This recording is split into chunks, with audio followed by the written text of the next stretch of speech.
when you think about BioShock Infinite's characters, in BioShock 1, I think the biggest character in the world was actually the world of Rapture. And I think with Infinite, we're continuing that tradition as well, that there's a lot of narrative told in the world, and very much probably on the same scale as there was with BioShock 1. But we also saw an opportunity to bring the dynamic element of the storytelling to the characters. And our challenge is, of course, is that we don't have a very presentational medium. I mean, you think about storytelling in a lot of games, you're thinking about going to a cutscene or being locked into place, and that's not something we really like to do. And so we created this character and named two characters, Booker and Elizabeth. One who's a character you inhabit, and the other one is a character that the AI inhabits. Back there at the shop, what you asked me to do. Let's not discuss it. No, what did that thing do to you? If he were to take me back, that's death, Mr. DeWitt. Or something so like it, I cannot tell the difference. Booker is, I think you're going to see him be multi-dimensional throughout the game. Starts off very, very simple, and if you know history at all, he's a former Pinkerton agent, which those were bad guys. Bad guys feared the Pinkertons. And the fact that he was kicked out of the Pinkerton agency should kind of give you a little bit of insight into what kind of guy he is. He's seen a lot. He's done a lot. He's got a lot to make penance for.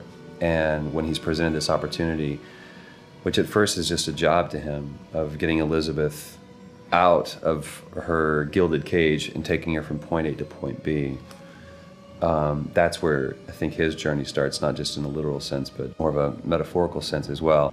Looks as if some desperate fella called this place home. What does that make us? Liz is interesting because she is really coming of age in this story, and she's figuring out what kind of woman she wants to be, kind of getting out of that little girl thing, which has been, even though she's a little bit older, I think being held captive, I mean, I would assume her whole life, or however long Ken decides, she's been held captive by Songbird. That's kind of halted her growth in terms of defining her independence. So she's figuring that out, and she's very sweet, very compassionate, and also very headstrong, which I like that about her. He's in pain. Not for long. I need you to step back. Wait, there's a tear. See, right here. Elizabeth, it's just an animal. I can control it this time. It is too powerful. You won't be able to stop it. I wasn't asking for permission. In terms of what I look for in a voice actor, I look for somebody who can inhabit the role. And sometimes they'll bring something to the role that I had no idea, and I'll change the role.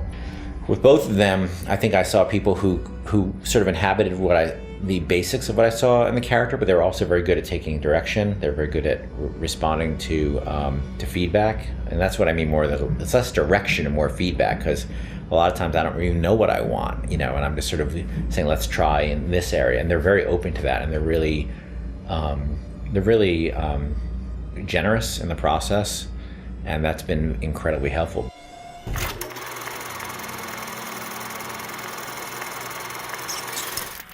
I have an interesting relationship with the actors in the sense that I ideally would like to hire actors and bring them in and say, like, okay, I totally got this figured out, guys. This is just what here's your piece of paper, go do X, Y, and Z. And that's just not the case in this game, because we're doing something that we haven't really done before. So when we start sessions with them, I basically have a bunch of writing I've done and a bunch of sort of scenes we want to do. And sometimes those scenes end up, they're very prototypical of what we're actually going to end up with. And I basically try to be very honest with them and say, look, I don't really exactly know how we're going to get there.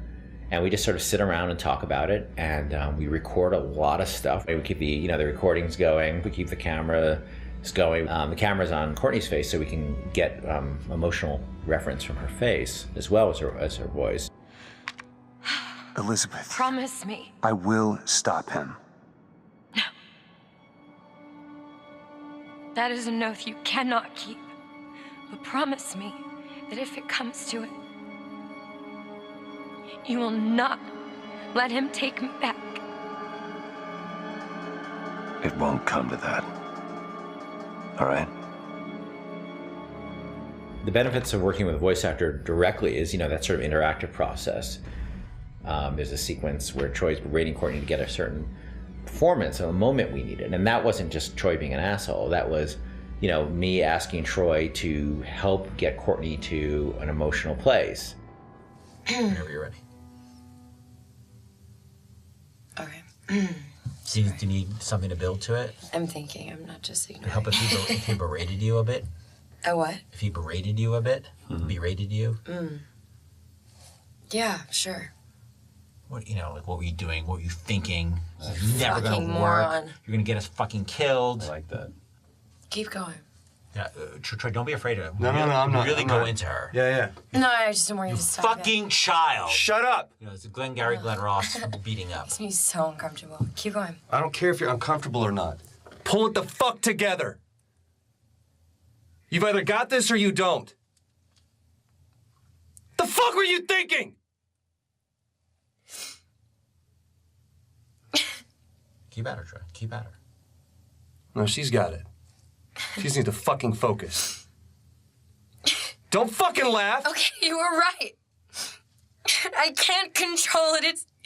It's not possible.